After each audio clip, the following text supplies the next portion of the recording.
उपासक सावधानी ही उपासना है, चाहे वो किसी मार्ग का हो, गृहस्थ हो, विरक्त हो, अष्टांग योग, ज्ञान योग, कर्म योग, भक्ति योग, ये सब मार्ग उसी परम सच्चिदानंद एक ही तत्व का रसास्वादन कराते हैं।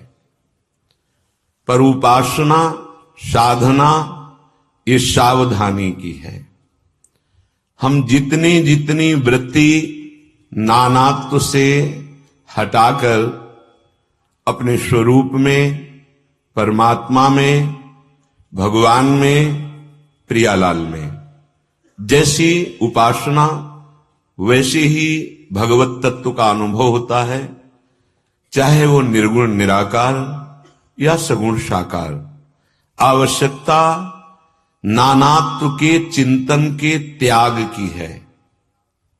जब तक जड़ चैतन्य, स्त्री पुरुष, शब्द स्पर्श रूप रस गंध, लोक लोकांतर के भोग, इनका चिंतन होता है, तब तक उसे भगवदानंद का अखंड आनंद अनुभव में नहीं आता। ये सत्य विषय है, शास्त्र प्रमाणित बात है। अनन्य चेताः सततम यो माम स्मरति नित्यशः, जो निरंतर सतत केवल भगवद स्मरण करते हुए अपने लौकिक पारमार्थिक व्यवहार को, क्रियाओं को शास्त्र प्रमाणित करता है, उसके लिए भगवान कह रहे हैं तस्याहम सुलभः पार्थ, मैं उसके लिए सहज हो जाता हूं। अर्थात ये त्रिगुण माया का पर्दा फिर नहीं रहता। सीधे दृष्टि में जिधर देखे उधर सच्चिदानंद प्रभु के सिवा और कुछ नहीं। यही परिपक्व अवस्था है अध्यात्म की।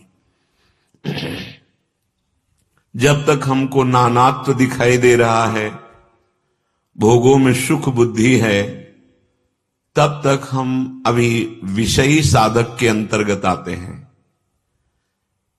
अभी भगवत प्राप्ति की प्रबल लालसा जागृत नहीं हुई। और जिन उपासकों की भगवत प्राप्ति की लालसा जागृत हो गई है,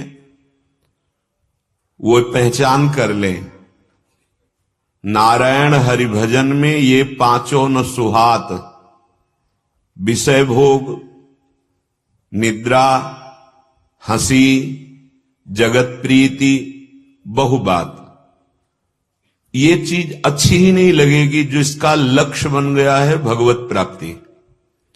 जो इंद्रियों के भोग हैं वो उसे वमन की भांति दिखाई देते हैं। जैसे कोई भोजन पाकर के किसी कारणवश तत्काल वमन कर दे तो इतना घृणित हो जाता है, देखने की इच्छा नहीं होती। विष्ठावत, मलवत त्याग कहा गया है। मलवत त्याग जैसे मल त्यागने के बाद उसके त्याग का कहीं किसी को आज तक अभिमान नहीं हुआ कि हमने तो इतना मल त्यागा। ऐसे ही त्याग किया विषयों का, पर मलवत अर्थात विषय त्याग का अभिमान भी नहीं है। वमनवत त्याग, बिल्कुल घृणा का भाव हो गया भोगों में। मलवत त्याग, त्याग का अभिमान भी नहीं रहा।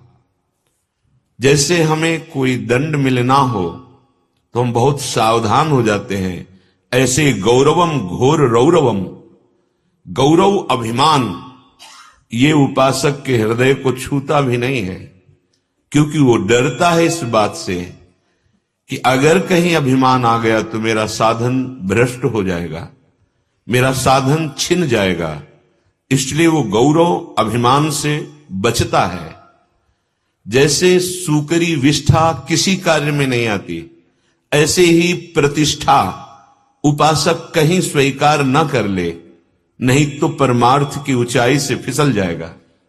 प्रतिष्ठा सूकरी विष्ठा, ये महापुरुषों के वचन कह रहे हैं।